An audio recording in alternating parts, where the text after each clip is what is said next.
तो दोस्तों आज हम सीखने वाले हैं त्रिभुज के कुछ इंपॉर्टेंट टर्म जिनको सीखना बहुत ही ज्यादा जरूरी है। जैसे माध्यिका क्या होती है, शीर्षलंब क्या होता है, लंबार्धक क्या होता है, कोणार्धक क्या होता है, केंद्रक और गुरुत्व केंद्र क्या होता है, लंब केंद्र क्या होता है, परिकेंद्र क्या होता है और अंतः केंद्र क्या होता है। उसके पहले सबको सीखना होता है कि त्रिभुज बनता कैसे। त्रिभुज पता है दोस्तों, इसकी तीन भुजाएं होंगी, लेकिन तीन भुजा होने के लिए दोस्तों त्रिभुज तीन प्रकार का होगा। पहला क्या होगा, अधिक कोण त्रिभुज। अधिक कोण त्रिभुज, अधिक कोण त्रिभुज मतलब इसमें कोई एक कोण ऐसा होगा जो 90 डिग्री से अधिक होगा। कोई एक कोण ऐसा होगा जो 90 डिग्री से अधिक होगा। और दूसरा क्या होगा, न्यून कोण त्रिभुज। न्यून कोण त्रिभुज, न्यून कोण त्रिभुज दोस्तों कोई एक कोण ऐसा होगा, मतलब इसके सभी कोणों में से मतलब सभी कोण जो होंगे 90 डिग्री से कम होंगे। न्यून कोण सभी कोणों में से 90 डिग्री से कम होंगे। और तीसरा होता है क्या, समकोण त्रिभुज।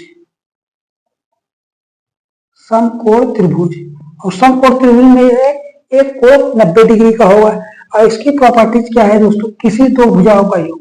मान लें इसके सामने की भुजा ए है, इसके सामने की भुजा क्या है, सी है, और बी के सामने की भुजा क्या है, बी। ठीक, आप इसमें के कोई भी दो भुजाएं जोड़ लीजिए। कोई भी दो भुजा मतलब दो छोटी भुजाओं का योग तीसरी भुजा से क्या होगा, बड़ा होगा। जैसे तीसरी भुजा क्या लेते हैं, बी ले, क्या ए प्लस बी बड़ा होगा किससे, सी से। ये रहा अधिक कोण की प्रॉपर्टीज। और न्यून कोण की प्रॉपर्टीज क्या होगी, दो छोटी भुजाओं का अंतर छोटा होगा किससे, छोटी भुजा से छोटा होगा। और इसका क्या होगा, ए का स्क्वायर प्लस बी का स्क्वायर इक्वल टू सी के स्क्वायर। मतलब दो छोटी भुजाओं के वर्गों का योग तीसरी भुजा के वर्ग के बराबर होगा। ये इसकी प्रॉपर्टीज है। और त्रिभुज तभी बनेगा दोस्तों अगर कोई भुजाएं दे दी 2, 3, 4, तो ये त्रिभुज नहीं बनेगा। क्योंकि दोस्तों क्या होगा, दो छोटी भुजाओं को योग करेंगे तो तीसरी भुजा से बड़ा होना चाहिए, लेकिन छोटा नहीं बना। दो छोटी भुजाओं का योग, दो छोटी भुजाओं के अंतर तीसरी भुजा से छोटा होना चाहिए, तब त्रिभुज बनेगा। और दो छोटी भुजाओं के वर्गों का योग तीसरी भुजा के वर्ग के बराबर होगा, तब भी त्रिभुज बनेगा। अगर ये तीनों प्रॉपर्टीज फॉलो नहीं होती हैं तब आपका त्रिभुज नहीं बनेगा। और इसमें एक चीज आता है, ठीक है, जैसे ये चीज क्लियर हो गई, अब इसमें आती है माध्यिका। ये सब क्या होता है इसके बारे में सीख लेते हैं। पहला नंबर है माध्यिका। माध्यिका क्या होती है, माध्यिका वह होती है जो सामने वाली की भुजा के मध्य बिंदु को शीर्ष से मिला दे। सामने वाली भुजा को शीर्ष से मिलाए तब वह क्या कहलाएगी, माध्यिका कहलाएगी। ये चीज याद रखने क्या, किसी में क्या है, कोई ऐसी भुजा है सामने, उसका मध्य बिंदु को सामने के शीर्ष से मिला दिया जाए तो यह भुजा क्या कहलाएगी, डी। एडी क्या होगी, माध्यिका होगी। ठीक, पहले प्रॉपर्टीज क्लियर हुई। अब आता है शीर्ष लंब। शीर्ष लंब क्या होता है, शीर्ष लंब होता है कि सामने की भुजा पर शीर्ष से डाला गया लंब क्या कहलाएगा, शीर्ष लंब कहलाएगा। मान लेते हैं सामने की भुजा ये है बीसी, और इसी के सामने वाले शीर्ष से हमने लंब डाल दिया। सामने के शीर्ष से हमने लंब डाल दिए जो 90 डिग्री है, तो क्या कहलाएगी, अब ये डी है ये एम, एम क्या हो गई, लंब हो गई। एम लंब किस पे है, बीसी पे। क्या है, एम लंब किस पे, बीसी पे। ठीक, और इसकी माध्यिका क्या है, एडी है। एडी क्या है, माध्यिका है। अब आता है लंबार्धक, लंब और आर्धक। ठीक, ये चीजें है, वो दो चीजें क्लियर हुई। अब बात करते हैं लंबार्धक क्या होता है। लंबार्धक होता है कि सामने मतलब भुजाओं के मध्य बिंदुओं को लंब डाल दिए, सामने की भुजाओं के मध्य बिंदुओं पर लंब डाल दिए। आधा भी होना चाहिए और लंब भी होना चाहिए। क्या होना चाहिए, आधा भी होना चाहिए और इस पर भुजा पे लंब भी होना चाहिए। ये क्या है, ये आधा है, इस पे क्या है, ये लंब भी है।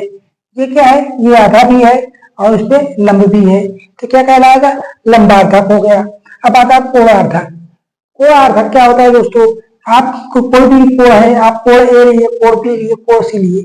अब इस कोण को दो भागों में बांटिए, थीटा मान लीजिए थीटा/2 हो जाएगा, ये थीटा/2 हो जाएगा। ये क्या है, अल्फा है तो ये अल्फा/2 हो जाएगा, ये भी अल्फा/2 हो जाएगा। ये क्या है, गामा, ये गामा है, गामा/2 हो जाएगा। ये क्या हो जाएगा, गामा/2 हो जाएगा। ये क्या है, ये है गोलार्धक। अब बात करते हैं केंद्रक या गुरुत्व केंद्र क्या होता है। केंद्रक व गुरुत्व केंद्र क्या होता है? आपको पता है केंद्रक व गुरुत्व केंद्र क्या होता है? आप बताइए, कमेंट कर दीजिएगा, समझ में आ रहा है अगर आपको यहाँ तक तो। और आपको जो प्रॉपर्टी जिसमें से पता है वो भी बता दीजिए कमेंट में कि ये चीजें ये होती हैं। ठीक है, हमने क्या ये त्रिभुज बना लिया। अब क्या बात कर रहे हैं केंद्रक की। केंद्रक क्या होता है? केंद्रक होता है माध्यिकाओं का कटान बिंदु। क्या? माध्यिकाओं का कटान बिंदु ए, बी और सी। इसमें क्या है? इसकी माध्यिका ये है, हमने क्या इसको ऐसे मिला दिया। अब इसकी माध्यिका क्या है? ये है, इसको ऐसे मिला दिया। और इसकी माध्यिका क्या है? ये, हमने इसको ऐसे मिला दिया, ऐसे मिला दिया। तो ये जो बिंदु काटा है वो क्या है? वो हमारा इसका केंद्रक या गुरुत्व केंद्र कहेंगे। और गुरुत्व केंद्र क्या है? माध्यिका को 2:1 में काटती है। किसमें? 2:1 में काटती है। ये चीज याद रखना है आपको, किसमें? 2:1 के अनुपात में काटती है। अगर कहें ये डी लेते हैं, ओडी अनुपाते ओए बराबर कितना हो जाएगा? 1:2। तो इसमें बड़ी भुजा क्या है? एओ। तो एओ की वैल्यू कितनी है? 2 के मल्टीपल में रहेगा। ओडी की वैल्यू कितनी है? 1 के मल्टीपल में ये 2 है। तो ये कितनी हो जाएगी? 2 दूनी 4 हो जाएगी। 2 दूना 4 हो जाएगी। यहाँ तक चीजें के लिए। अब बात करें लंब केंद्र। लंब केंद्र क्या होता है? लंब केंद्र होता है दोस्तों, ये त्रिभुज है, बना लेते हैं यहीं पे। लंब केंद्र होता है सामने की भुजा पर शीर्ष से डाला गया लंब। हमने ये सामने की भुजा पर शीर्ष से डाल दिया लंब। ठीक है, अब इसमें भी लंब डाल देंगे। तो ये जो काटेगा, ये जो कटान बिंदु होगा, क्या कहलाएगा? लंब केंद्र। लंब केंद्र कहला मतलब कह सकते हैं शीर्ष लंब का कटान बिंदु क्या कहलाएगा? लंब केंद्र। शीर्ष लंब का कटान बिंदु क्या कहलाएगा? लंब केंद्र। अब आता है परिकेंद्र। परिकेंद्र क्या होता है? परिकेंद्र होता है लंबार्धकों का कटान बिंदु। क्या होता है? लंबार्धकों का कटान बिंदु। लंबार्धक में क्या है? लंबार्धक में हमने क्या बताया है कि सामने की भुजा पर लंब भी होना चाहिए और आधा भी होना चाहिए। सामने की भुजा पर लंब भी होना चाहिए और आधा भी होना चाहिए। तो इसका लंब ये है, आधा ये है। तो ये जो बिंदु आएगा वो क्या कहलाएगा? परिकेंद्र कहलाएगा। क्या कहलाएगा? परिकेंद्र कहलाएगा। ठीक है, ये चीज क्लियर है। क्या कहलाएगा? परिकेंद्र। लंबार्धकों के कटान बिंदु को क्या कहते हैं? परिकेंद्र कहते हैं। अंतः केंद्र क्या होता है? अंतः केंद्र होता है कोणार्धकों के कटान बिंदु को अंतः केंद्र कहते हैं। ये रहा इसका कोण, इसके थीटा है तो θ/2, ये भी θ/2, ये α/2। ठीक, ये रहा γ/2। ठीक, तो इसका जो कटान बिंदु होगा वो क्या कहलाएगा? अंतः केंद्र कहलाएगा। इसके लिए दोस्तों फार्मूला होता है अंतः केंद्र और परिकेंद्र की त्रिज्या निकालने के लिए। वो फार्मूला लिख दें यहाँ पे, वो फार्मूला में यहाँ पे लिख देते हैं। यह बात करें जब परिकेंद्र की बात करें, परिकेंद्र का फार्मूला क्या हो जाएगा? त्रिभुज ABC का क्षेत्रफल बटे अर्ध परिमाप। अर्ध परिमाप क्या है? एस क्या है? अर्ध परिमाप क्या है? अर्ध परिमाप है। और अंतः केंद्र क्या होता है? ABC बटे 4 इंटू त्रिभुज ABC का क्षेत्रफल। ABC क्या है? ए भुजा है, बी भुजा है, सी भुजा है और त्रिभुज ABC का क्षेत्रफल हो जाएगा। ठीक, ये चीजें के लिए अंतः परिकेंद्र का फार्मूला क्या है? त्रिभुज ABC का क्षेत्रफल बटे अर्ध परिमाप। अंतः केंद्र का फार्मूला क्या है? ABC बटे 4 इंटू त्रिभुज का क्षेत्रफल। ये चीजें क्लियर होगी ऐसा करता हूं। अब बात करें दोस्तों इसकी कुछ और त्रिभुज के प्रॉपर्टीज हैं जिसे हम थ्योरम बोलते हैं, उसके बारे में सीख लेते हैं।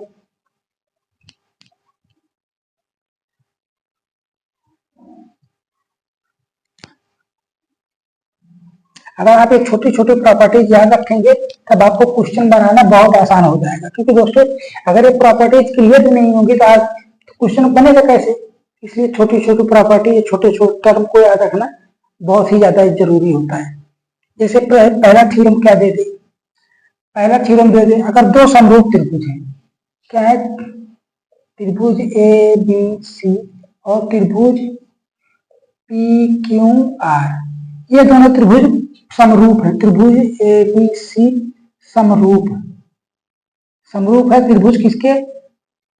पी क्यू आर के, पी क्यू आर के समरूप है। इसको कैसे डिनोट करते हैं? त्रिभुज ए बी सी समरूप किसके है? त्रिभुज पी क्यू आर के। तब इसकी संगत भुजाएं क्या होंगी?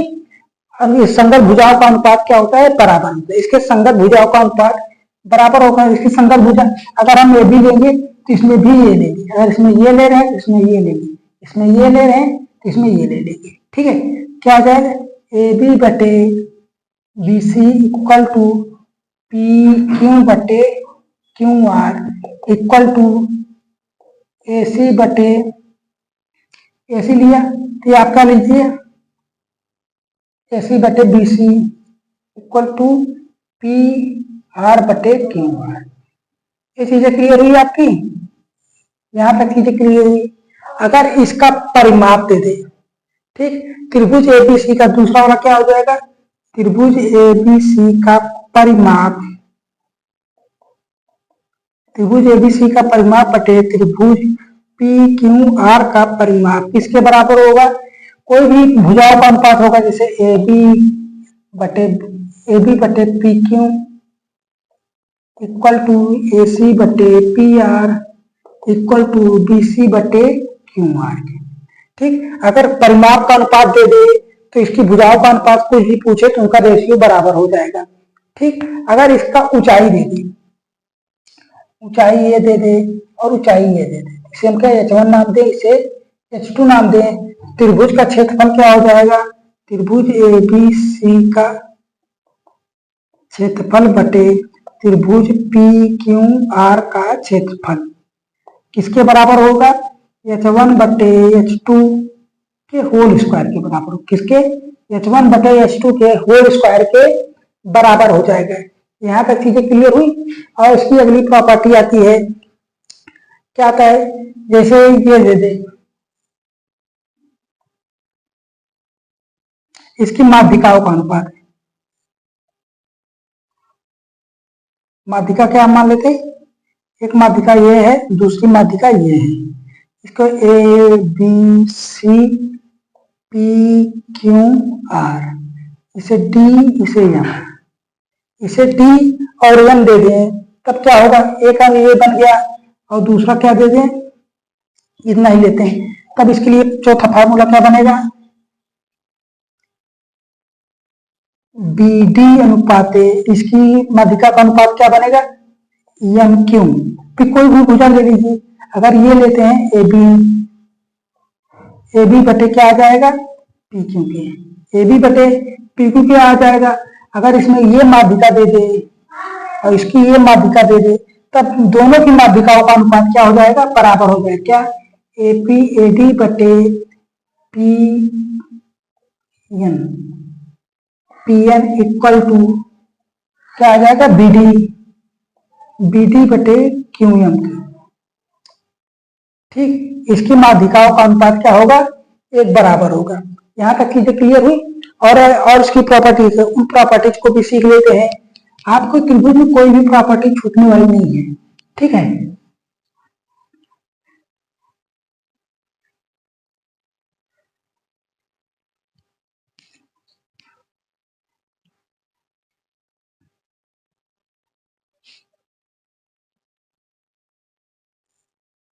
जैसे ये दे ए बी सी और इसी के समांतर दोस्तों को एक भुजा खींच दे और इसके आधे पे हो, क्या?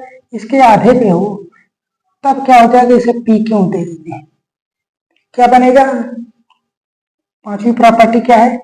बी सी पैरेलल टू किसके है? पी क्यू के। B C parallel to P Q के है और इसमें क्या दिया है? ए बी और ए सी का मध्य बिंदु। ये चीज याद होना चाहिए कि मध्य बिंदु की होना चाहिए, तभी ये प्रॉपर्टी काम करेगी। क्या है? बिंदु पी और क्यू है, बिंदु पी और क्यू है, तब क्या बनेगा? बी सी अनुपात पी क्यू 2:1 के अनुपात में बनेगा। क्या? ये क्या हो जाएगा? इस भुजा के आधे के बराबर होगी। क्या होगी? बीसी के आधे के बराबर होगी। क्या बनेगा? पी क्यू बराबर बी सी बाई 2। ठीक, BC बाई 2 हो जाएगा। अगर इसी में ये अनुपात की जगह पे इसकी कोई और दे दे, ये अनुपात जैसे ये चीज यहाँ पे दिया है, आधे पे ना देकर कहीं और दे दे, आधे पे ना देकर कोई कहीं और दे दे, ए बी सी पी और क्यू, तब इसके लिए क्या बन जाएगा, पांचों बार छठा जाएगा। क्या बनेगा दोस्तों, इसका अनुपात होगा वो बराबर होगा, कैसे, ए बी बटे पी बी के, और इसमें लेंगे बड़ी भुजा क्या है, ए सी अपान क्यू सी के। ठीक, अब इसमें और क्या है, जैसे ए पी बटे B P equal to A Q बटे ए क्यू सी। अगर आप ये ले रहे हैं तो इसमें भी ये लीजिए, अगर ये ले रहे हैं तो ये लीजिए, पूरा ले रहे हैं तो पूरा लीजिए।